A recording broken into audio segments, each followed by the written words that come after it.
Hello everyone. आज हम लोग कंटिन्यूटी एंड डिफरेंशियबिलिटी में एग्जांपल नंबर 10 से करेंगे। एग्जांपल नंबर 10 तक हमने 9 तक हमने पिछले वीडियो में कर लिया था। तो चलिए एग्जांपल नंबर 10 करते हैं। तो एग्जांपल नंबर 10 कह रहा है कि discuss the continuity of the function f defined by f x equal to. Example number 10 है हमारे पास कि फंक्शन जो है वो है हमारे पास x plus two x minus to,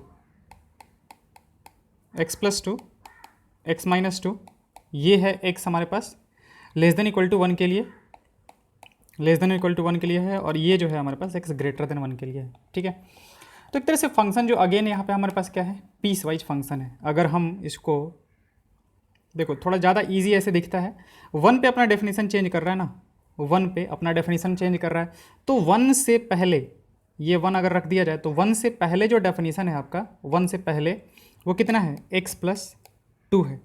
one से पहले जो डेफिनेशन है आपका वो कितना है, एक्स प्लस टू है। वन के आगे जो डेफिनेशन है आपका वो कितना है, एक्स माइनस टू है, और वन पे कितना है हमारे पास, वो भी एक्स प्लस टू ही है। ऐसा कुछ आप देख के मतलब कि इसको तीन पार्ट्स में आप बांट सकते हो। यहाँ से देखो कि x less than equal to one के लिए कितना है, एक्स प्लस टू है, एक्स ग्रेटर देन वन के लिए कितना है, एक्स माइनस टू है। तो हमने कुछ इस तरीके से देख लिया, थोड़ा ज़्यादा अच्छे से दिखता है ऐसे। ओके, अब हमें क्या करना है, हमें इसके कंटिन्यूटी के बारे में बातें करनी है।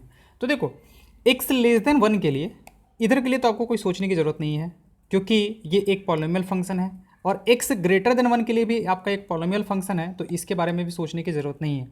ठीक है, बट फिर भी हम आपको एक क्वेश्चन ऐसे बता देते हैं, जैसे एनसीईआरटी में इसने बता के रखा है। हम तीन केसेस लेंगे। केस वन लेते हैं, केस वन लेते हैं कि कोई भी एक एक्स का वैल्यू सी ले लिया, एक्स का वैल्यू सी ले लिया जो कि लेस देन क्या है, वन है। मतलब इसकी बात कर रहे हैं कि इस एरिया में कोई भी एक सी का वैल्यू ले लिया जो कि क्या है, लेस देन वन है हमारे पास। ठीक है, तो यहाँ पे अगर हम लोग को एफ ऑफ सी निकालना है, पहला वाला पॉइंट कि एफ ऑफ सी अगर निकालना है तो एफ ऑफ सी क्या हो जाएगा हमारे पास, एक्स की जगह पे, मतलब लेस देन वन के लिए। चलो हम यहाँ पे डेफिनेशन भी लिख देते हैं, for x less than one, जो एफ एक्स है हमारा, जो एफ एक्स है वो कितना है, एक्स प्लस टू है। लेस देन वन के लिए डेफिनेशन हमारे पास एक्स प्लस टू है।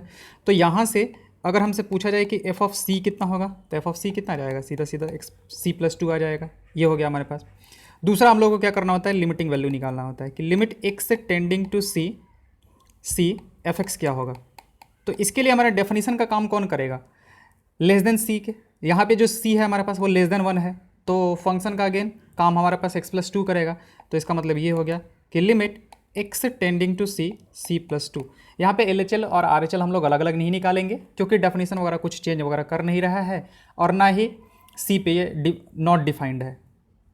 जहाँ पे नॉट डिफाइंड हो या फिर अपना फंक्शन डेफिनेशन चेंज करे वहीं पे एल एच एल और आर एच एल निकालेंगे। तो ये हमारे पास सॉरी कितना हो जाएगा, एक्स प्लस टू आ जाएगा, तो यहाँ से आपका कितना आ जाएगा, सी प्लस टू आ जाएगा। तो ये देखो फंक्शनल वैल्यू हो गया और ये आपका लिमिटिंग वैल्यू हो गया। तो सिंस हम लोग ऐसे लिखेंगे, since limit x tending to c, c f x जो है वो हमारे पास किसके बराबर आ गया, एफ ऑफ सी के बराबर। Hence hence function is continuous, function is continuous for c less than one. ठीक है, हमने एक्स की जगह पे सी रखा था और सी लेस देन वन लिया था हमने, तो उसके लिए यह फंक्शन हमारा जो है वो कंटिन्यूअस आ गया। ये केस वन हो गया आपका। केस टू की बात कर लेते हैं, और केस टू में क्या करेंगे, देखो हमने ये वाला पार्ट अभी लिया था एक्स लेस देन वन वाला ना, अब की बार ग्रेटर देन वन वाला ले लेते हैं। तो हम लोग फिर से वापस एक्स का वैल्यू सी रखेंगे, और अब की बार सी जो है वो ग्रेटर देन वन रखेंगे हम लोग। ठीक है, तो for x greater than one, F x का डेफिनेशन क्या है हमारे पास, एक्स माइनस टू है। एफ एक्स का जो डेफिनेशन है वो हमारे पास कितना है, एक्स माइनस टू है, इसके लिए ग्रेटर देन वन के लिए।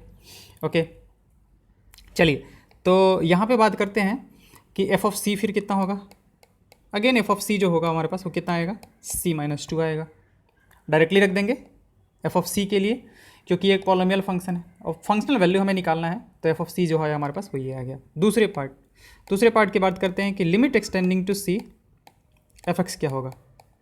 अब ऐसा ना कोई कहे ना कि यहाँ पे भी सी ही ले रहे हैं, वहाँ पे भी सी ही ले रहे हैं, तो यहाँ पे जो सी है हमारे पास वो ग्रेटर देन वन है, तो उसके लिए डेफिनेशन का काम जो करेगा वो ये करेगा, एफ एक्स वाला। तो this is equal to what, limit x tending to c x minus two, तो यहाँ से आपका कितना आ जाएगा c minus two.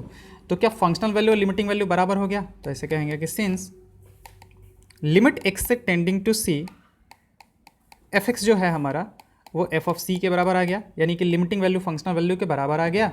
Hence function is continuous for c greater than 1। Greater than 1 के लिए भी कंटिन्यूअस है, या फिर x कर देते हैं, काम करते हैं x ग्रेटर देन 1 के लिए कर देते हैं, यहाँ पे x लेस देन 1 के लिए कर देते हैं, क्योंकि x को ही हमने रखा था c। ठीक है, चलिए अब यहाँ पे थर्ड क्या बच गया हमारे पास? 1 पे जो फंक्शन है वो अपना डेफिनेशन चेंज कर रहा है। 1 पे जो फंक्शन है वो क्या कर रहा है? अपना डेफिनेशन चेंज कर रहा है। तो अब निकालते हैं 1 पे।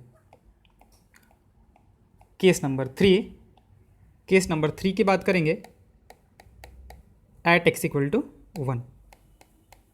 एट x इक्वल टू 1 की बात करते हैं। तो देखो x इक्वल टू 1 पे f ऑफ 1 कितना होगा हमारे पास? f ऑफ 1 पे, तो यहाँ पे देखते हैं कि 1 पे इक्वलिटी कहाँ पे लगाया हुआ है। देखो 1 पे इक्वलिटी कहाँ पे लगाया हुआ है? ये पे लगाया हुआ है। तो 1 पे डेफिनेशन जो है वो ये वाला है, x प्लस 2 है, तो कितना आ जाएगा हमारे पास? 1 प्लस 2। तो f ऑफ 1 जो होगा हमारे पास, f ऑफ 1 वो हो जाएगा 1 और प्लस 2, यानी कितना आ गया? 3 आ गया हमारे पास। अब दूसरा पार्ट करते हैं हम लोग कि limit x tending to 1 fx क्या होगा हमारे पास? x टेंडिंग टू 1 fx क्या होगा? तो यहाँ पे हमें LHL और RHL दोनों निकालने की ज़रूरत पड़ेगी। LHL at x equal to 1 और RHL at x equal to 1, ये दोनों हमें निकालने की ज़रूरत पड़ेगी। रीज़न क्या है कि 1 पे फंक्शन जो है वो अपना डेफिनेशन चेंज कर रहा था। ठीक है, ये अगर 1 था हमारे पास तो 1 के आगे तो इधर x माइनस 2 था और इधर जो था हमारे पास वो x प्लस 2 था। तो फंक्शन जो है वो अपना डेफिनेशन चेंज कर रहा है किस पे? 1 पे। तो limit x tending to 1 minus करेंगे fx, 1 माइनस fx करेंगे, तो उसके लिए डेफिनेशन का काम कौन करेगा? ये करेगा। तो this will be equal to limit x tending to 1 minus कितना? x plus 2। तो अगर ये 1 से थोड़ा सा छोटा है और प्लस 2 करेंगे तो 3 से थोड़ा सा छोटा होगा, यानी कि 3 को टेंड करेगा। RHL की बात करते हैं तो यहाँ पर हम लोग ऐसे लिखेंगे कि limit x tending to 1 plus fx equal to limit x tending to 1 plus ये कितना आ जाएगा आपका? x माइनस 2 आ जाएगा। तो दिस विल बी व्हाट? -1। तो LHL तो हमारे पास 3 आ गया, RHL जो है वो -1 आ गया। तो क्या ये बराबर है? नहीं, बराबर नहीं है। ठीक है, तो हम लोग ऐसे लिखेंगे कि LHL at x equal to 1 is not equal to RHL at x equal to 1 पे LHL और RHL बराबर नहीं है। तो इसलिए हमारे पास हम लोग ये कहेंगे कि limit x tending to 1 fx does not exist. अब हमने बोला था ना कि 3 सवाल हम लोग पूछेंगे कि किसी पॉइंट पे फंक्शन है वो कंटिन्यूअस है कि नहीं है। उसके लिए 3 सवाल हमें करना है कि फंक्शनल वैल्यू क्या है, लिमिटिंग वैल्यू क्या जा रहा है और दोनों बराबर है कि नहीं है। तो दूसरे सवाल का आंसर जो है वो हमारा नो हो गया कि एग्जिस्ट ही नहीं करता है। हेंस तो हम लोग यहाँ से कह देंगे कि hence function is discontinuous at किस पे? x equal to 1। फंक्शन जो है वो 1 पे हमारा क्या हो जाएगा? डिसकंटिन्यूअस हो जाएगा। तो ये हमने 1 पॉइंट पे बात कर ली, पॉइंट नंबर 1 पे, मतलब 1 पॉइंट पे बात कर ली। अब देखो बाकी सब में हम लोग जब क्वेश्चंस करेंगे तो ये सब कुछ चेक नहीं करेंगे, क्योंकि यहाँ पे हमने बोला था ना कि अगर हमें चेक करने की ज़रूरत है तो हम लोग चेक कहाँ पे करेंगे? सिर्फ डाउटफुल पॉइंट्स पे। तो डाउटफुल पॉइंट क्या है? जहाँ पे ये अपना डेफिनेशन चेंज कर रहा है। 1 से पहले जो डेफिनेशन है इसका वो कितना है? x प्लस 2 है। 1 के बाद हमारे पास x माइनस 2 है। ये भी एक पॉलिनोमियल है और ये भी एक पॉलिनोमियल है। तो इसको कहीं ना तो 1 के आगे प्रॉब्लम होने वाला था और ना 1 से पहले प्रॉब्लम होने वाला था। अगर प्रॉब्लम हो भी सकता था तो वो कहाँ पे होता? 1 पे हो सकता था, क्योंकि 1 पे अपना डेफिनेशन चेंज कर रहा है। तो इस तरीके से आप लोग सोचोगे। ठीक है, चलो करते हैं आगे।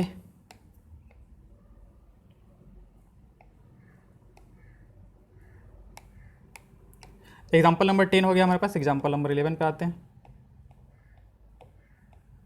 इसका PDF जो है हम डिस्क्रिप्शन लिंक में डाल देते हैं, तो आप PDF पहले खोल लिया करो। ठीक है, तो वैसे थोड़ा ज़्यादा अच्छे से समझ में आएगा आपको। दूसरे मोबाइल पे खोल लो, दूसरे टैब पे खोल लो, लैपटॉप है लैपटॉप पे खोल लो, या फिर अगर प्रिंट कर सकते हो तो प्रिंट करके रख लो, तो वैसे ज़्यादा थोड़ा समझ में आएगा। चलिए आते हैं 11 पे। अच्छा देखो यहाँ पे भी c less than 1, c greater than 1 और c इक्वल टू 1 इस तरीके से लिया गया है। तो हमारे पास फंक्शन जो है 1 जो है उस पॉइंट पे only point of discontinuity of f। अच्छा चलिए हम ग्राफ बना के भी हम भी बता देते हैं कि ग्राफ से आप कैसे देखोगे कि डिसकंटिन्यूअस है ये फंक्शन।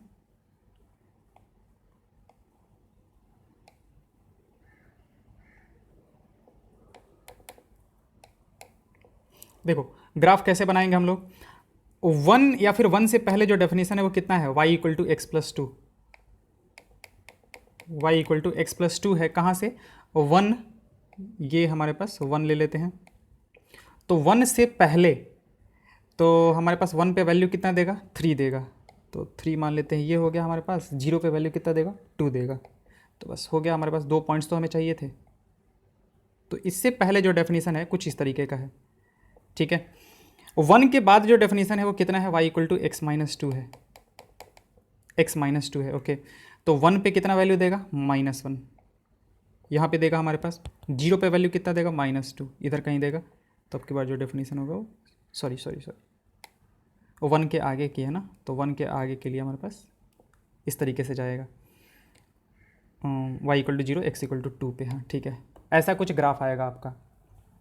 देखो कैसे ग्राफ बनाओगे, एक बार x का वैल्यू 0 रखो, एक बार y का वैल्यू 0 रखो, पता चल जाएगा। और यहाँ पे 1 है हमारे पास, तो 1 पे भी रख के आप देख लो कि क्या वैल्यू दे रहा है। तो इधर हमारे पास -1 दे रहा था ये, और इधर कितना दे रहा था, ये 3 दे रहा था, यहाँ पे 2 दे रहा था, 0 रखा था हमने। तो इस तरीके से आप ग्राफ देख सकते हो। अब आप यहाँ पे देखो कि 1 पे डिफाइंड तो है, 1 पे है हमारे पास, लेकिन यहाँ पे पूरे इंटरवल में अगर देखा जाए, अगर पूछा है कि -∞ से लेकर इन्फिनिटी तक के बारे में बताइए कि -∞ से इन्फिनिटी तक ये फंक्शन कंटिन्यूअस है कि नहीं है, तो हमने देखा ठीक है 1 से पहले तक तो कंटिन्यूअस है, 1 के बाद भी कंटिन्यूअस है, 1 पे डिसकंटिन्यूअस है। रीज़न ये है कि ग्राफ जो है वो हमें टूटा हुआ दिख रहा है, यहाँ पे तो कुछ और था हमारे पास, इधर हमारे पास कुछ और आ रहा है, ठीक है। तो ग्राफ जो है हम लोग एक स्ट्रोक में ड्रॉ नहीं कर सकते हैं फ्रॉम -∞ टू इन्फिनिटी, हमें पेन उठाने की ज़रूरत पड़ेगी। तो इसको देख के हम लोग कह सकते हैं कि फंक्शन जो है वो डिसकंटिन्यूअस होगा हमारा। चलिए आते हैं अगले क्वेश्चन पे, क्वेश्चन नंबर 11 करते हैं।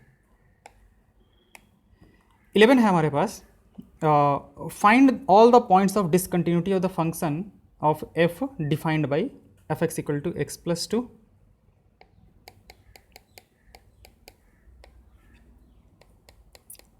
f(x equal to x plus two किसके लिए, लेस देन 1 के लिए, लेस देन 1 के लिए।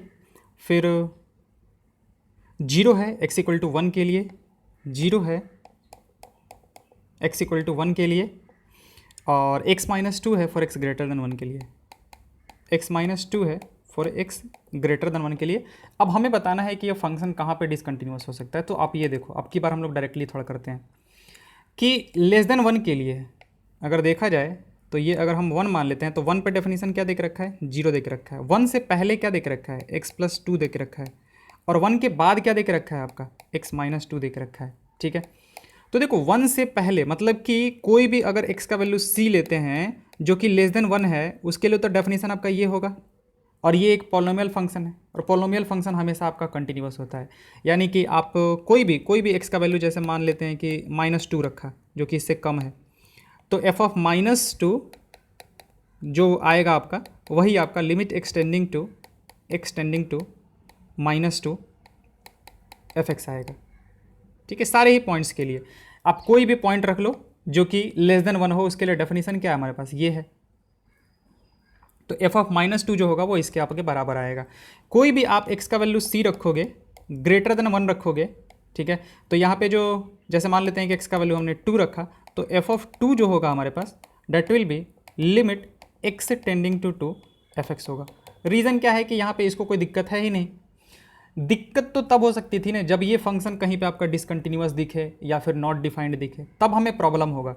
ये तो एक पॉलिनोमियल फंक्शन है, और पॉलिनोमियल फंक्शन हमेशा कंटिन्यूअस होता है, तो ना तो इधर दिक्कत है ना इधर दिक्कत है। दिक्कत हो कहाँ पे सकता है, दिक्कत हो सकता है हमें 1 पे, 1 पे दिक्कत हो सकता है क्योंकि 1 पे अपना डेफिनेशन ये चेंज कर रहा है। तो हम चेक किस पे करेंगे, एट x इक्वल टू 1 पे, सिर्फ एट x इक्वल टू 1 पे चेक कर लेंगे। आप इसके लिए देखो, इसके लिए ना प्रोसीजर बिल्कुल सेम जो पिछला वाला हमने किया था ना, वही वाला कर लोगे आप। इसके लिए भी same procedure.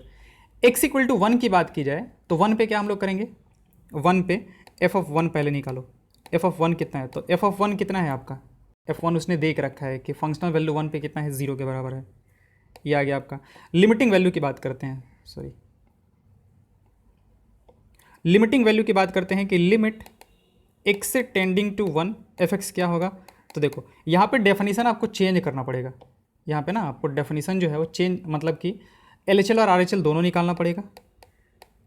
LHL at x equal to 1 और RHL at x equal to 1। Reason क्या है आपका चेक करने का, क्योंकि 1 पे अपना डेफिनेशन जो है फंक्शन वो चेंज कर रहा है।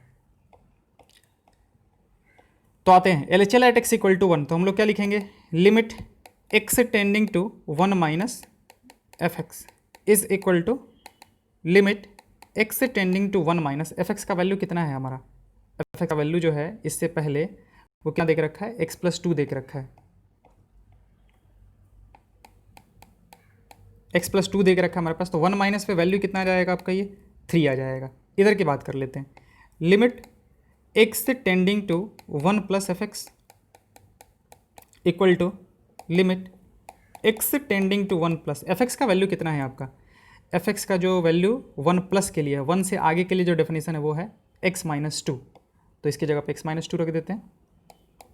तो x माइनस 2 करेंगे तो कितना आएगा हमारे पास, -1। अब अगेन देखो यहाँ पे जो हमारा ये दोनों है वो बराबर है क्या, नहीं, बिल्कुल बराबर नहीं है। तो हमारे पास लिमिट डज नॉट एग्जिस्ट, इसलिए limit x tending to 1 fx does not exist. अब लिमिट ही एग्जिस्ट नहीं कर रहा है तो फंक्शन डेफिनेटली 1 पे जो है हमारा वो डिसकंटिन्यूअस हो जाएगा। ठीक है, not continuous at x equal to 1। बाकी सब जो है वो पहले वाले की तरह ही कर दिया है इसने भी। ठीक है, और आप भी कर सकते हो आप कि लेस देन 1 और ग्रेटर देन 1 के लिए, मतलब कि c लेस देन 1 के लिए, c ग्रेटर देन 1 के लिए सेम, क्योंकि डेफिनेशन तो आपका वही है, x प्लस 2 है, x माइनस 2 है and all date.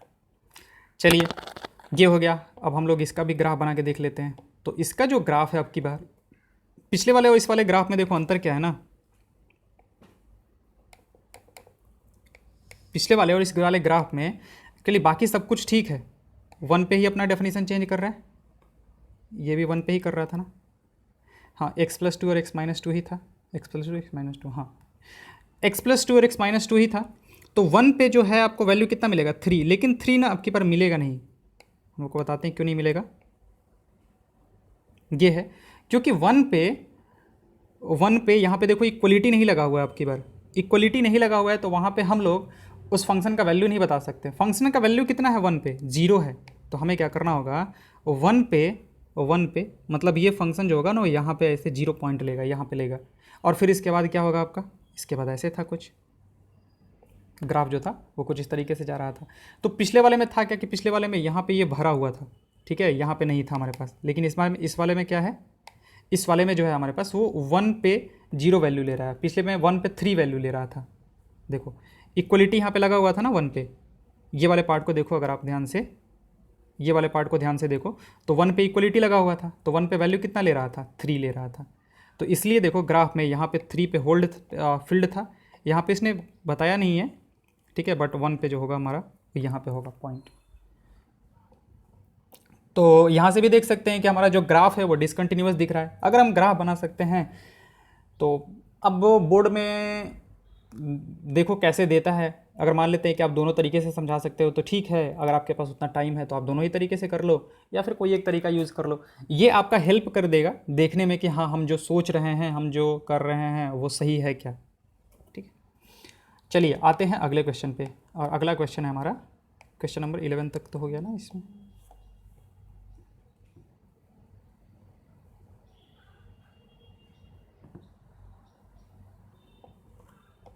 Discuss the continuity of the function discuss the continuity of the function defined by fx equal to x plus 2 minus x plus 2. Okay,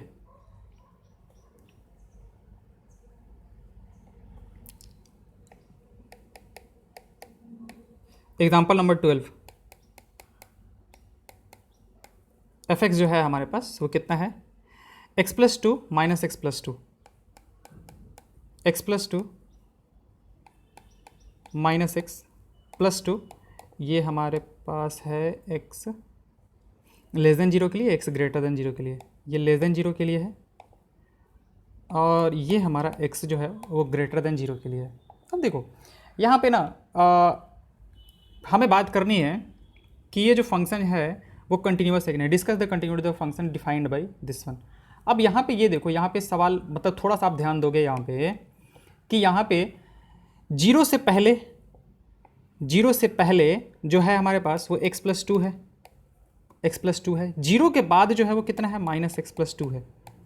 ये zero अगर है तो zero से पहले x जब less than 0 है तो definition ये है आपका, x ग्रेटर देन 0 है तो डेफिनेशन जो है वो -x+2 है। ठीक है, जीरो पे जो है ना वो फंक्शन डिफाइंड ही नहीं है, मतलब उसने दिया ही नहीं है कि हाँ इसके डोमेन में है ही नहीं, ये भूल जाओ इसको कि ये पॉइंटर ही नहीं है। तो अब हम लोग ना जीरो पे चेक भी नहीं करेंगे, अब हम लोग जीरो पे चेक भी नहीं करेंगे कि जीरो पे क्या हो रहा है क्या नहीं हो रहा है। ठीक है, जीरो पे हम लोग चेक भी नहीं करेंगे क्योंकि जीरो जो है ना वो इसके डेफिनेशन में दिया ही नहीं हुआ है। यहाँ पे एक सवाल ऐसे खड़ा हो सकता है कि अभी तक हमने जो कहा था कि फंक्शन तो अपना जीरो पर डेफिनेशन चेंज कर रहा है, तो हम जीरो पे चेक क्यों नहीं करें, क्योंकि है क्या ना कि जीरो दिया ही नहीं है ना, जीरो जो है वो दिया ही नहीं है कि जीरो इसके लिए कुछ है भी। आप सोचो कि ये एक फंक्शन ऐसा है जिसके लिए कि जीरो है ही नहीं, क्योंकि ऐसा ही देख रखा है ना, क्योंकि अगर जीरो पे डिफाइंड होता तो या तो यहाँ पे वो इक्वलिटी लगाता या फिर यहाँ पे इक्वलिटी लगाता, लेकिन दोनों जगह में कहीं पे इक्वलिटी नहीं है, दोनों जगह में कहीं पे इक्वलिटी नहीं है। इसका मतलब कि ये फंक्शन जीरो पे डिफाइंड ही नहीं है, उसने दे के ही नहीं रखा है, उसने उस चीज़ को दे के ही नहीं रखा है। तो देखो, तो अगर मान लेते हैं कि हम इसका ग्राफ बनाएं, हम आपको समझाते हैं इसको अच्छे से, थोड़ा ध्यान दोगे आप। एक्स वाई जब इसका ग्राफ बनाओगे तो लेस देन 0 के लिए कितना है, x+2 है, लेस देन 0 के लिए x+2 है, तो x का वैल्यू 0 रखेंगे तो y का वैल्यू 2 मिलेगा, y का वैल्यू 0 पे x = 2 इधर मिलेगा, ऐसा कुछ मिलेगा। यहाँ पे ओपन है हमारे पास, और इसके आगे के लिए भी आपका जो होगा ग्राफ वो कुछ इस तरीके से ऐसा रहेगा हमारे पास। ठीक है, यहाँ पे जो है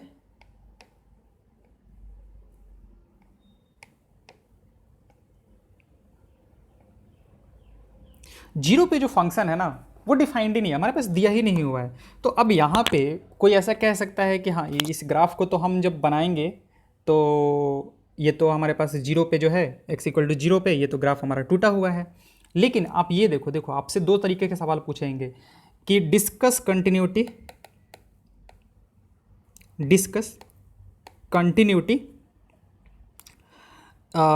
from -∞ to ∞ in discussed continuity for x belongs to -∞ to ∞। एक ये आपसे सवाल इस तरीके से पूछा जाएगा, ठीक है, और दूसरा सवाल आपसे किया जाएगा कि डिस्कस कंटिन्यूटी मतलब इस तरीके के, एक आपको वो इंटरवल देगा और दूसरा डिस्कस कंटिन्यूटी। तो इसका सीधा सीधा मतलब हुआ कंटिन्यूटी इन डोमेन, इसका मतलब होगा कंटिन्यूटी इन डोमेन की बात कर रहे हैं। तो देखो डोमेन जो है उसमें तो ये फंक्शन कंटिन्यूअस है ना। आप ये देखो कि जीरो से पहले इसको कोई प्रॉब्लम नहीं है, जीरो के बाद कोई प्रॉब्लम नहीं है, और जीरो पे प्रॉब्लम है लेकिन जीरो तो इसके डोमेन में ही नहीं है, जीरो तो उसने दे के रखा ही नहीं है। तो जीरो पे इसको प्रॉब्लम एक्चुअली है, लेकिन जीरो जो है ना वो डोमेन में ही नहीं है, फंक्शन के। तो हम लोग कहेंगे कि फंक्शन इज कंटिन्यूअस, हम लोग ऐसे डालेंगे function is continuous in its domain, इस तरीके से। या फिर इसी का आंसर आपको ऐसे लिखना है तो आप ऐसे भी लिख सकते हो कि function is continuous for every x belonging to R except at x = 0। और आप ऐसे भी करना चाहो तो कर सकते हो कि जीरो पे जो फंक्शन है हमारे पास वो कंटिन्यूअस नहीं है, उसके अलावा बाकी हर जगह पे क्या है, कंटिन्यूअस है। तो आप ऐसे आंसर दो तो भी सही है, क्योंकि आपने यहाँ पे डोमेन को बता दिया है कि डोमेन में फंक्शन जो है वो कंटिन्यूअस है। क्योंकि डोमेन में हमारा जीरो नहीं है तो हमें उसको अलग से मेंशन करने की जरूरत ही नहीं पड़ेगी। दूसरा में हमने क्या बोला कि function is continuous for every x belonging to R except at x = 0, क्योंकि हम लोग यहाँ पे x = 0 को भी इंक्लूड कर रहे थे। तो हम लोग इस तरीके से भी, तो इस क्वेश्चन के आंसर जो है ना वो आप इस तरीके से भी दे सकते हो और ऐसे भी दे सकते हो। ठीक है, आप इस चीज़ को समझोगे थोड़ा ध्यान दे के कि अगर उसने डोमेन में से पहले ही हटा दिया है, ठीक है। जैसे एक और एग्जांपल है, वो हम लोग आगे बात करेंगे। अच्छा, पहले ही था एक्चुअली, वो एग्जांपल था हमारे पास कि F x equal to 1/x के बारे में बात करो, 1/x के बारे में बात करो, x is not equal to zero, x is not equal to zero. तो जब आप इसका ग्राफ देखोगे, 1/x का जब ग्राफ देखोगे तो ग्राफ जो है वो कुछ इस तरीके का बनता है, किसका, F x equal to 1/x का। लेकिन जब आप देखोगे कि ये फंक्शन, अगर मान लेते हैं कि हम आप ऊपर वाले कुछ भूल जाओ, ऊपर वाले को इसको ढक लो, ठीक है, ये आपके पास कुछ भी नहीं है, ऐसे भूल जाओ। अगर आपको ये ग्राफ दिया जाए कि ये फंक्शन जो है वो कंटिन्यूअस है क्या, तो आप क्या कहोगे, नहीं डिसकंटिन्यूअस है, क्योंकि जीरो पे हमें पेन उठाने की ज़रूरत पड़ेगी। लेकिन उसने देखो क्या बोल दिया था, x not equal to zero, यानी कि जीरो तो है ही नहीं, जीरो के बारे में उसने कुछ कहा ही नहीं है, जीरो के बारे में उसने नहीं कुछ कहा है ना। तो हम लोग कहेंगे कि function is continuous in its domain, क्योंकि डोमेन में एक्स है ही नहीं, एक्स इक्वल टू जीरो है ही नहीं, तो उसने हटा दिया है। अगर यही सवाल हम आपसे ऐसे करते हैं, हम अगर इस तरीके से करें कि F x equal to 1/x और x not equal to zero हम नहीं रखें, तो हम लोग कहेंगे यहाँ से कि function is continuous everywhere except at x equal to zero, except at x equal to zero, where function is not defined. Function जो है जहाँ पे नॉट डिफाइंड है, वहाँ पे ये फंक्शन क्या होगा, डिसकंटिन्यूअस होगा। डिफाइंड ही नहीं है ना, तो वहाँ पे तो ग्राफ को टूटना तो है ही, वो टूटेगा ही टूटेगा। ठीक है, तो आप ये दोनों में अंतर समझो, ठीक है। यहाँ पे हम लोग कहेंगे कि function is continuous in its domain, function is continuous, क्योंकि उसने डोमेन में से ये वाला पार्ट जो है वो हटा दिया है, x इक्वल टू जीरो जो है वो रखा ही नहीं है, तो हम लोग कह देंगे कि हाँ फंक्शन जो है वो कंटिन्यूअस है, जहाँ पे भी डिफाइंड है, wherever it is defined, wherever it is defined. आपको इतना ज़्यादा डीप जाके सोचने की ज़रूरत नहीं है, ठीक है। आप कुछ क्वेश्चंस वगैरह करोगे ना, तो वो हो जाएगा, आपका समझ में आ जाएगा। उतना ज़्यादा डीप जाने की ज़रूरत नहीं है कि मतलब कि पता नहीं मतलब दोनों में फिर अंतर कैसे समझ में आएगा, वो हो जाएगा आपको, ठीक है ना। पूरा जैसे जैसे कंटिन्यूटी आप पढ़ते जाओगे, एट लास्ट आपको सब कुछ जो होगा वो क्लियर होते जाएगा, ठीक है। लिमिट में भी हमने ऐसे ही बातें कही थी कि आपको शुरू में भी प्रॉब्लम हो सकता है, लेकिन धीरे धीरे जैसे जैसे आप लिमिट में आगे बढ़ोगे, पूरा का पूरा जो है वो अच्छे से क्लियर होते जाएगा, आपको कोई भी दिक्कत होने वाला नहीं है, ठीक है। यहाँ पे भी सेम है आपका, धीरे धीरे आपको समझ में आ जाएगा सब कुछ।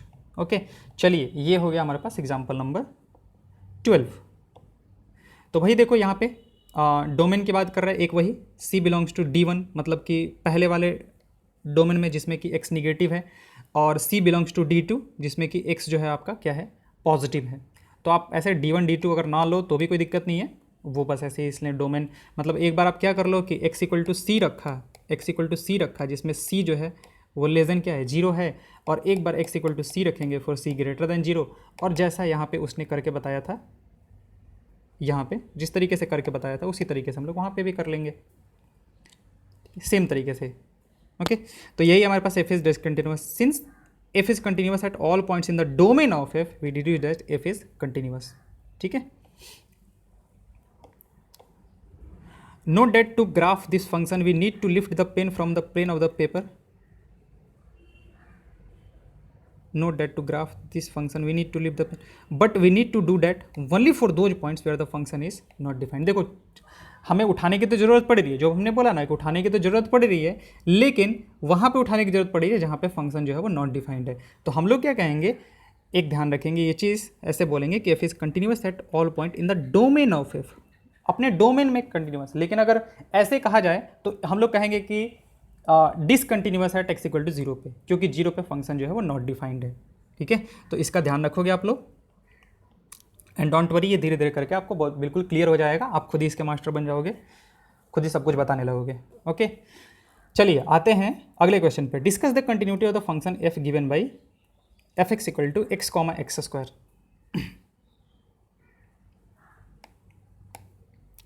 एग्जाम्पल नंबर 13 है, f x equal to x है और एक्स स्क्वायर है हमारे पास। कब है, एक्स कब है, x greater than equal to zero के लिए, और x लेस देन 0 के लिए क्या है हमारे पास, एक्स स्क्वायर है। ठीक है, चलिए करते हैं यहाँ पे। अब यहाँ पे देखो डेफिनीशन कहाँ पे चेंज कर रहा है, 0 पे, तो ये 0 मान लेते हैं, 0 होगा हमारे पास। तो 0 से पहले क्या है, 0 से पहले है हमारे पास एक्स स्क्वायर, 0 के बाद क्या है, 0 के बाद है एक्स, और 0 पे क्या है, 0 पे एक्स है हमारे पास सॉरी 0 पे क्या है हमारे पास, एक्स है, 0 के बाद एक्स है, और 0 से पहले जो है हमारे पास एक्स लेस देन 0 के लिए एक्स स्क्वायर है, एक्स ग्रेटर देन 0 के लिए कितना है हमारे पास, एक्स है। तो सेम काम आप एक बार केस 1 ले लोगे, केस 1 लोगे और उसमें क्या कहोगे कि x equal to c less than 0, less than 0 कर लिया तो एफ ऑफ 0 कितना होगा भैया, क्योंकि इसके लिए जो एफ एक्स है लेस देन 0 के लिए एफ एक्स जो है वो कितना है, एक्स स्क्वायर है। तो एफ ऑफ 0 कितना होगा हमारे पास, एफ ऑफ 0 हो जाएगा 0 का स्क्वायर यानी कि 0। फिर लिमिटिंग वैल्यू कितना होगा कि लिमिट एक्सटेंडिंग टू सी, जो कि जहाँ पे कि सी जो है वो लेस देन 0 है। अच्छा, हम सी क्यों ले रहे हैं, क्योंकि ऐसे बहुत सारे पॉइंट्स होंगे ना जो कि इससे पीछे होंगे, तो एक जनरल पॉइंट हमने ले लिया है सी के लिए। अब ये सी जो है जितने निगेटिव पॉइंट्स हैं वो सबको ही डिनोट कर रहा है, तो हम लोग किसी एक पॉइंट पे करके बता देते हैं, सारे पॉइंट्स पे तो हम लोग कर भी नहीं सकते हैं, तो इसलिए हमने जनरलाइज कर लिया है एफ ऑफ एक्स, तो this will be equal to limit x tending to C. अच्छा, एफ ऑफ सी हमें निकालना है ना, sorry, f of C square, यह आ जाएगा सी का स्क्वायर, एफ ऑफ एक्स, ठीक है, सॉरी एफ ऑफ एक्स कितना है इसके लिए, एफ ऑफ एक्स जो है वो एक्स स्क्वायर है, तो यहाँ पे एक्स स्क्वायर रख देते हैं, तो this will be what, c square, ये सी स्क्वायर आ गया हमारे पास। तो लिमिटिंग वैल्यू और फंक्शनल वैल्यू दोनों बराबर है हमारे पास, ऐसा आया कि limit x tending to c f x जो है, ठीक है, वो किसके बराबर आ गया हमारे पास, एफ ऑफ सी के बराबर। ठीक है, तो function is continuous, function is continuous for every x less than 0। ठीक है, फिर वैसे ही केस 2 में आप कर लोगे, केस 2 में कि x equal to c greater than 0। अब की बार सब कुछ सेम तरीके से जाना है, अब की बार डेफिनेशन क्या रखेंगे हम लोग, x रख देंगे। केस 3 पे आते हैं, केस 3 पे आते हैं, x इक्वल टू 0 पे चेक करना है।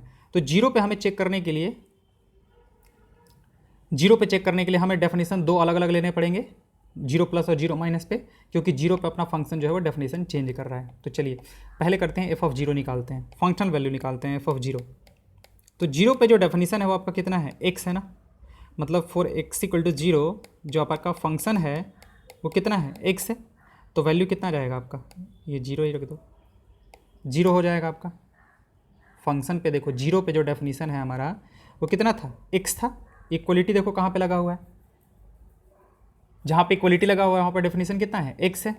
अच्छा, 0 प्लस और 0 माइनस की बात कर लेते हैं अब, मतलब लिमिटिंग वैल्यू की बात करते हैं कि limit x tending to 0 f x क्या होगा हमारे पास।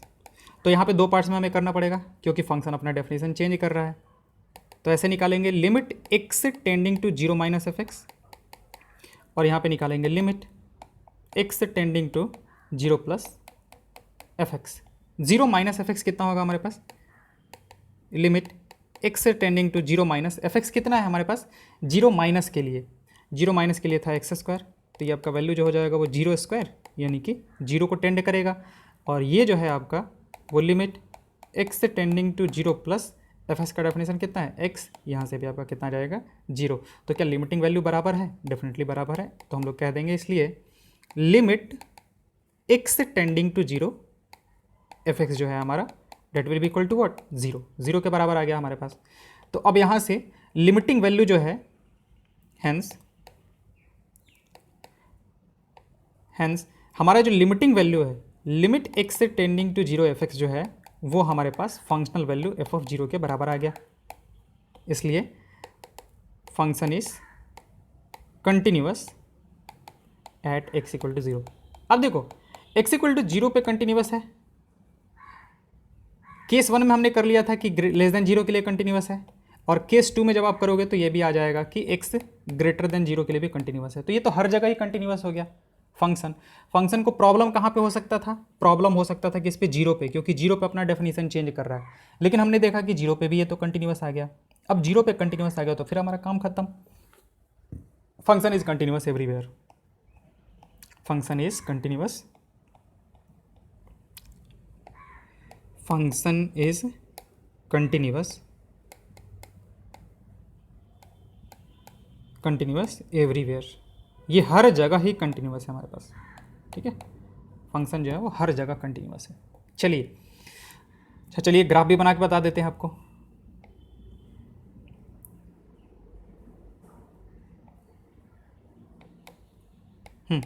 जीरो से जो पहले डेफिनेशन है, देखो जीरो से जो पहले डेफिनेशन है वो f x equal to x square है, तो उसका जब ग्राफ बनाओगे तो f x equal to x square का ग्राफ कुछ ऐसा आता है। लेकिन ये वैलिड कब है?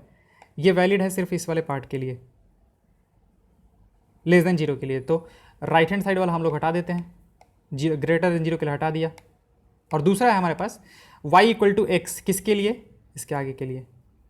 तो हमारा जो ग्राफ बनेगा वो एक्चुअल में तो ऐसे बनेगा y इक्वल टू एक्स का ग्राफ, लेकिन ये ग्राफ भी वैलिड कब है? ये ग्राफ भी हमारा वैलिड कब है? वैलिड कब है? सिर्फ और सिर्फ इसके आगे के लिए। तो इसके आगे का रखेंगे और इसके पहले का जो भी है उसको हटा देते हैं, ऐसा कुछ ग्राफ बनेगा। तो ये देखो, ये ग्राफ कहीं आपको टूटा हुआ दिख रहा है? नहीं, बिल्कुल टूटा हुआ नहीं दिख रहा है, क्योंकि यहीं से शुरू हो रहा है हमारे पास, सॉरी यहीं से हमारे पास एक जो खत्म हो रहा है वहीं से दूसरा शुरू हो जा रहा है। उसको ना ऊपर चढ़ने की ज़रूरत है ना नीचे चढ़ने की ज़रूरत है, जहाँ से खत्म हुआ वहीं से शुरू हो गया आपका। तो फिर फंक्शन कंटिन्यूअस है, ग्राफ देख के हम बता सकते हैं। Okay, f x equal to x square, f x equal to x and so on, इस तरीके से। चलिए, so that every polynomial function is continuous. देखो पॉलिनोमियल फंक्शन जो है वो हमें पता है कि हर एक फंक्शन के लिए डिफाइंड होता है, तो फिर ठीक है, आप यहीं से कर लो, इसमें कुछ बताने वाली ज़रूरत नहीं है। So that every polynomial function is continuous. तो पॉलिनोमियल फंक्शन जो होता है भाई ये होता है हमारे पास, clearly this function is defined for every real number, for a fixed real number C, limiting value जो होगा वो फंक्शनल वैल्यू के बराबर होगा। ये अगर आप लिमिट अपने पढ़ा है तो आपको पता होगा कि किसी भी पॉइंट पे लिमिटिंग वैल्यू निकालना है तो वो फंक्शनल वैल्यू के बराबर ही होता है for a polynomial, for a polynomial. तो हम लोग यहाँ से कह सकते हैं by definition p is continuous at c, since c is any real number, p is continuous at every real number, hence p is a continuous function. चलिए अगला बात करते हैं ये कि find all the points of discontinuity of greatest integer function defined by f x equal to this one. ठीक है,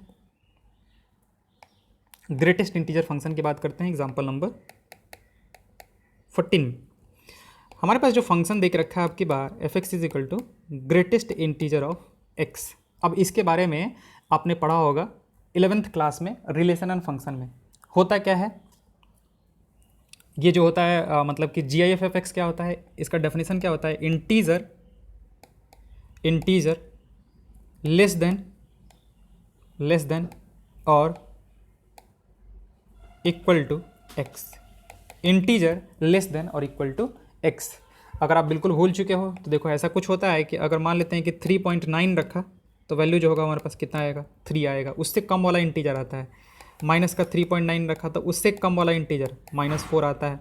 अगर मान लेते हैं कि हमने इंटीजर रख दिया तो इंटीजर रखेंगे तो पूरा का पूरा इंटीजर ही जो है वो बाहर आ जाता है। ठीक है, चलिए तो अब हम लोग अगर इसका ग्राफ याद है, अगर आपका इसका ग्राफ याद है, देखो दो जगह पे दो केसेस लेंगे हम लोग, दो केसेस लेंगे, ग्राफ से भी बना देंगे वैसे बना देंगे, पहले हम केसेस लेके बता देते हैं आपको।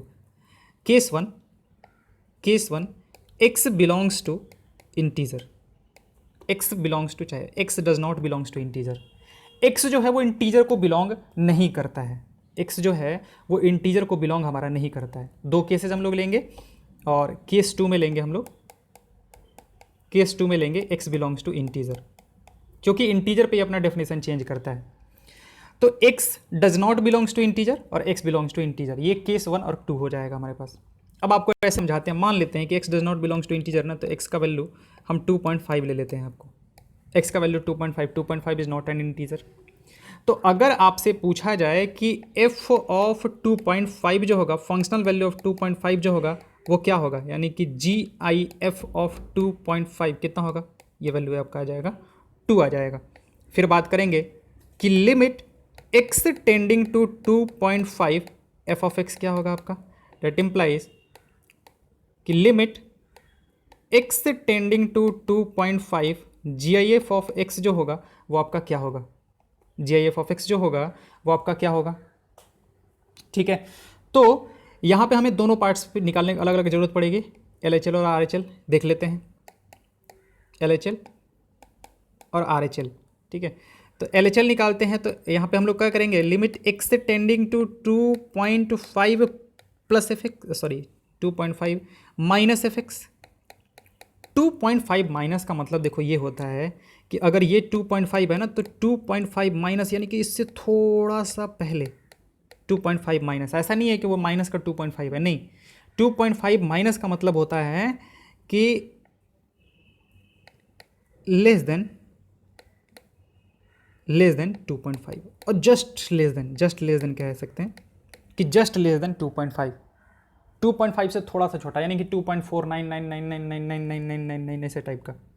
और 2.5 प्लस का मतलब होता है हमारे पास कि जो जस्ट इससे थोड़ा सा आगे जा रहे हैं, यानी कि कितना 2.5 0 करके और 1 एक ऐसा लेके आएंगे। ठीक है, उसकी बात करते हैं। तो आपका कुछ ऐसा हो गया कि 2.5 माइनस, यानी कि हम ऐसा रख देते 2.499999, उससे कोई लेना देना है क्या आपका? इंटीजर जो होगा आपका ये तो 2 और 3 के बीच में ही कहीं आएगा ना।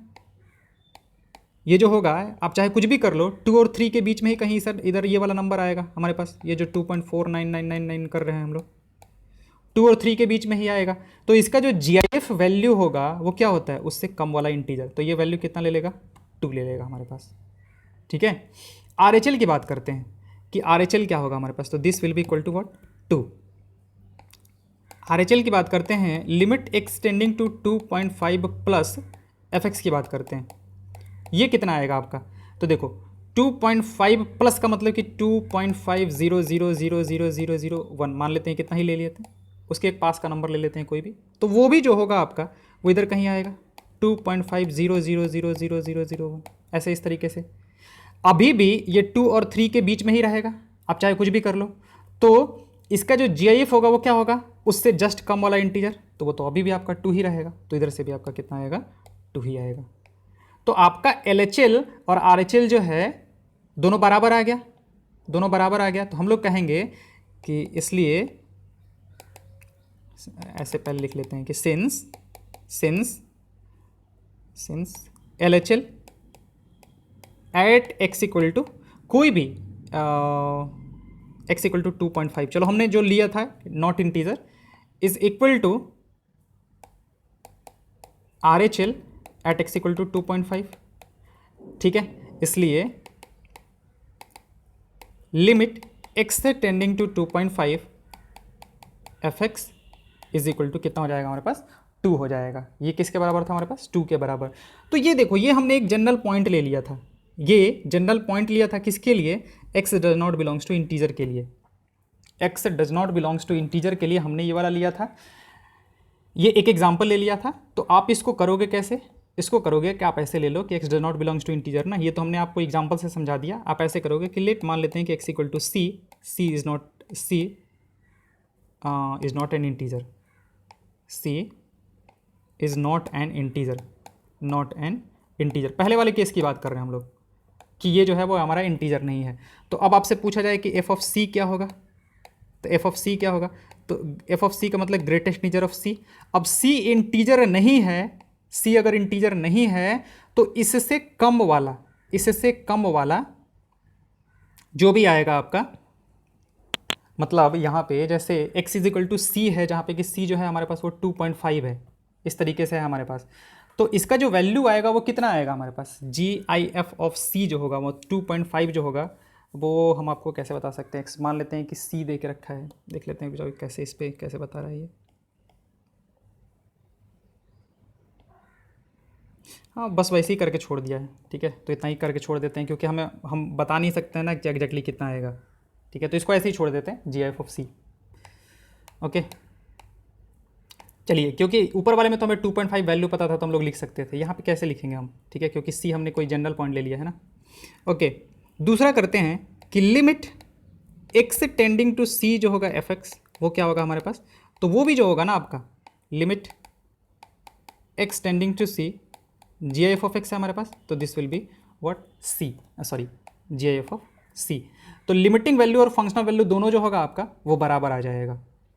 ठीक है। अब सी जो भी हो, जैसे यहाँ पे हमारे पास 2.5 था तो 2 आया था, वैसे मान लेते हैं कि 3.5 होगा हमारे पास, तो इसका जी जो होगा ऊपर से भी 3 आएगा और नीचे से भी आपका 3.5 करने से 3 ही आएगा। तो हमने इसी फॉर्म में इसको छोड़ दिया है।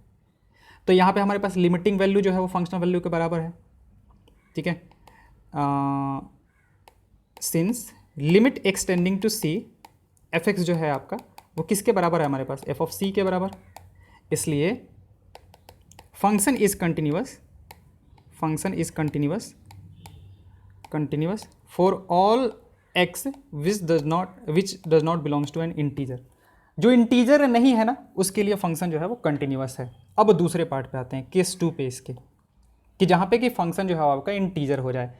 अब अगर इंटीजर हो गया तो उसकी बात करते हैं। देखो जैसे मान लिया कि हमने ले लिया x इक्वल टू 2, यहाँ पर ध्यान से देखोगे x इक्वल टू 2 ले लिया, तो x इक्वल टू 2 पे अगर पूछा जाए कि फंक्शनल वैल्यू यानी कि f ऑफ 2 कितना होगा, तो f ऑफ 2 का मतलब क्या, ग्रेटेस्ट इंटीजर ऑफ 2, यानी कितना आ गया आपका 2 आ गया। लिमिटिंग वैल्यू की बात करते हैं कि limiting value limit x tending to 2f(x) क्या होगा आपका, तो यहाँ पे आपको दोनों पार्ट्स लेने की ज़रूरत पड़ेगी, ठीक है। देखो LHL at x equal to 2 और RHL at x equal to 2, ध्यान से देखोगे आप। LHL at x equal to 2 का मतलब क्या हुआ कि limit x tending to 2 minus GIF of x। अब इसका वैल्यू कितना होगा, 2 माइनस का मतलब ये हुआ ना कि 2 से आप थोड़ा सा छोटा ले रहे हो। अगर ये आपका 2 है तो 2 से थोड़ा सा छोटा वैल्यू कोई लोगे, तो 2 से छोटा वैल्यू कितना लोगे आप, 1.999999 टाइप कुछ का कोई नंबर लोगे आप। तो 1.99 जो लोगे वो 1 और 2 के बीच में ही रहेगा ना। 2 से छोटा नंबर अगर आप कोई लोगे तो वो 1 इंटीजर और इंटीजर 2 के बीच में ही कहीं रहेगा। तो इसका इंटीग्रल वैल्यू क्या होता है हमारे पास, इसके बीच में कोई भी नंबर हुआ तो इसका इंटीग्रल वैल्यू कितना आता है, 1 आता है। तो इसके लिए वैल्यू कितना आ जाएगा हमारे पास, 1 आ जाएगा। इसकी बात करें तो limit x tending to 2 plus f x की बात करें, 2 प्लस एफ एक्स यानी कि GIF ऑफ x की बात करें, तो 2 से थोड़ा सा बड़ा वैल्यू लेंगे, तो 2 से थोड़ा सा बड़ा वैल्यू जो होगा हमारे पास वो कुछ 2.000000 इस तरीके से 1 आएगा, तो वो तो 2 और 3 के बीच में लाई करेगा। और GIF क्या होता है, GIF होता है उससे पहले वाला इंटीजर, तो उससे पहले वाला इंटीजर आपका कितना आ जाएगा, यहाँ पे 2 आ जाएगा।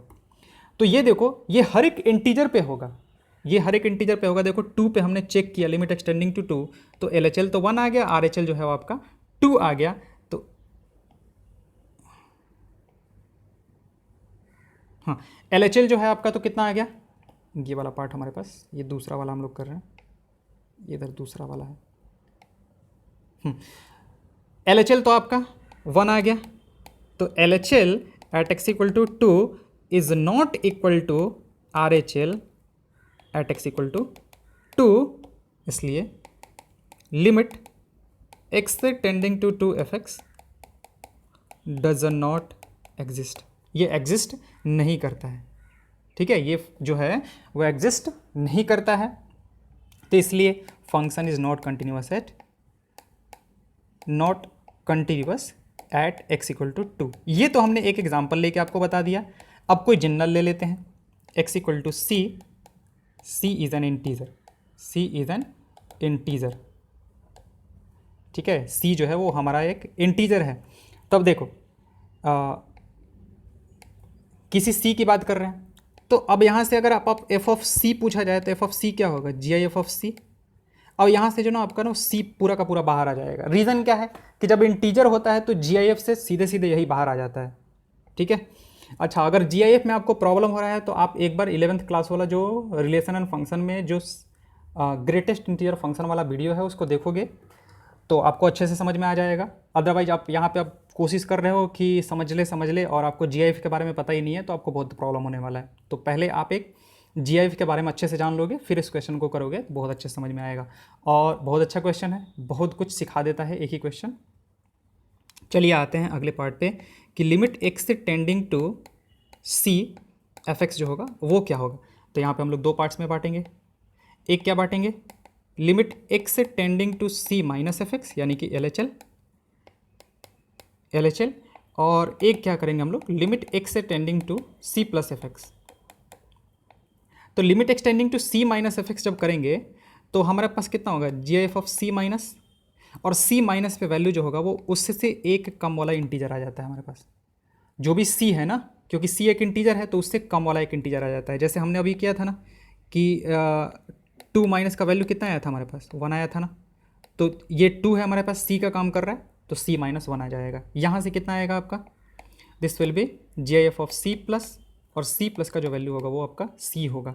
तो देखो यहाँ से c माइनस 1 आया है, यहाँ से c आया है। जैसे इसलिए वाले में हमने किया था ना कि देखो यहाँ पे तो हमारे पास 1 आया था, यहाँ पे तो 1 आया था और यहाँ पे 2 आया था। तो यहाँ पे अगर इसको c बोल रहे हो तो ये c माइनस 1 है आपका। तो देखो लेफ्ट हैंड साइड और राइट हैंड साइड बराबर नहीं है, hence limit x tending to c f x does not exist. अब लिमिट ही एग्जिस्ट नहीं कर रहा है तो फंक्शन आपका कंटिन्यूअस होगा क्या, नहीं, function is not continuous, function is not continuous. ठीक है,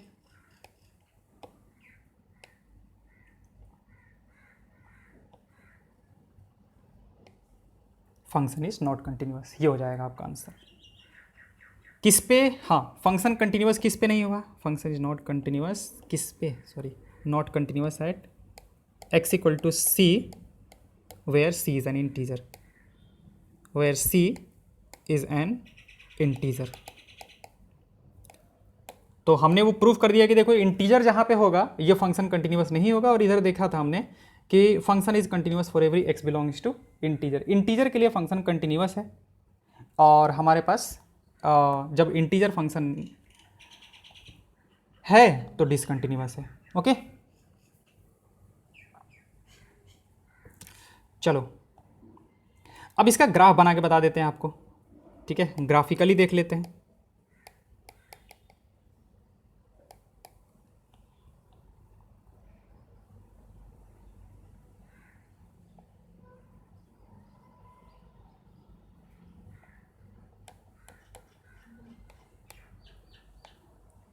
ग्राफिकली देख लेते हैं। तो ग्राफिकली किया जाए तो देखो ग्राफ जो होता है GIF ऑफ x का वो कुछ ऐसा बनता है।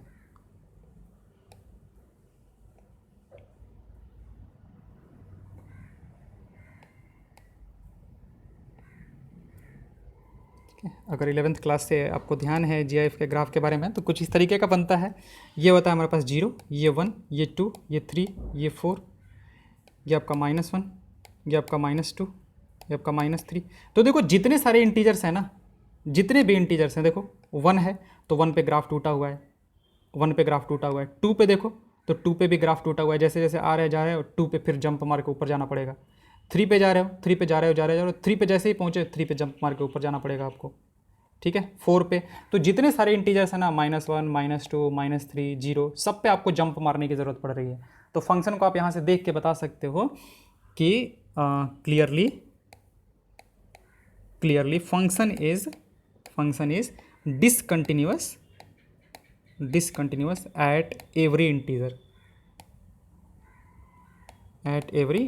जितने सारे इंटीजर है ना, सारे ही इंटीजर्स फंक्शन जो है वो क्या है आपका, डिसकंटिन्यूअस। आप देख सकते हो बहुत इजीली। अगर इंटीजर नहीं है तो देखो आप, जैसे मान लेते हैं कि यहाँ पे कोई वैल्यू लिया, तो देखो लेफ्ट हैंड साइड में भी ग्राफ है। अगर कोई भी एक पॉइंट पकड़ा जाए, ऐसे मान लेते हैं कि कोई पॉइंट पकड़ लेते हैं जो इंटीजर नहीं है, तो उसके देखो लेफ्ट हैंड साइड में भी ग्राफ है, राइट हैंड साइड में भी ग्राफ है, तो इसको तो कोई दिक्कत नहीं है ना। तो यही तो होता है डेफिनेशन ग्राफिकली, कि अगर उसके नेबरहुड में हम लोग ग्राफ बिना पेन उठाए बना सकते हैं तो फंक्शन कंटिन्यूअस है। तो वो चीज़ आपके पास यहाँ पे दे के रखा है। ठीक है, मैंने काफ़ी डिटेल्स में आपको ये चीज़ बताया है। ठीक है, चलिए नेक्स्ट वीडियो में हम algebra of continuous function and all that, मतलब जो भी बचा हुआ है उसको ख़त्म करेंगे और फिर एक्सरसाइज 5.1 शुरू करेंगे हम लोग। Thank you.